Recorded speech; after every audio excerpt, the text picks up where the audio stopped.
இன்றைக்கி என்ன பார்க்க போகிறோம்னா, சாம்சங்கு சாஃப்ட்வேர் அப்டேட் பண்ணதுக்கப்புறம் என்னோடய ஃபோனில் வந்து ஒய்ஃபை ஒர்க் ஆகலை.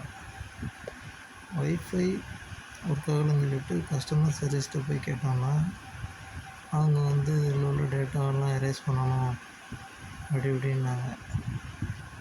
இல்லைன்னா மதர் போர்ட் ப்ராப்ளம், அந்த சாஃப்ட்வேர் இது பண்ணுறதுக்கு ₹200 கேட்டாங்க.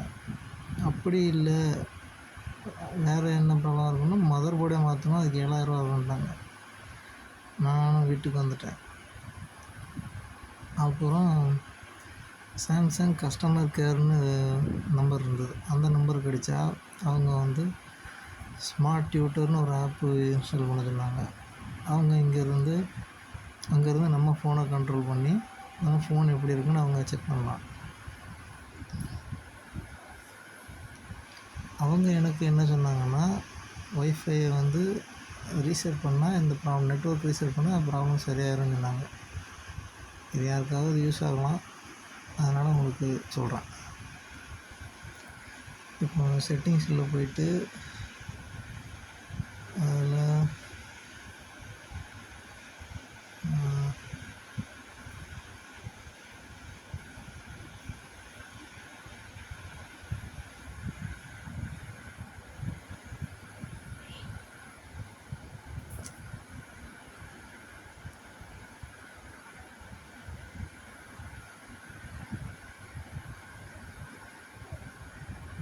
கனெக்ஷன்ஸ்,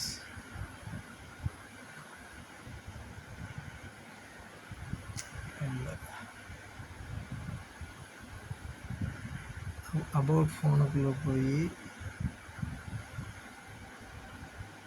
ரீசெட்னு ஆப்ஷன் இருக்குது பாருங்கள், அதில் போனோம். அதில் வந்து நிறைய ரீசெட் ஆப்ஷன் இருக்கும். அதில் வந்து reset all setting, reset mobile network, reset wifi hotspot setting, reset. நான் வந்து என்னை வந்து ரீசெட் மொபைல் நெட்வொர்க் செட்டிங் பண்ண சொன்னாங்க. இந்த இதை ப்ரெஸ் பண்ணிங்கன்னா ரீசெட் ஆகிடும். அவ்வளோதான். யாருக்காவது யூஸ் ஆனால் யூஸ் பண்ணிக்கோங்க. இது மாதிரி ப்ராப்ளம் வந்து யூஸ் பண்ணிக்கோங்க. சாஃப்ட்வேர் அப்டேட் பண்ணதுக்கப்புறம் இந்த ப்ராப்ளம் வருது.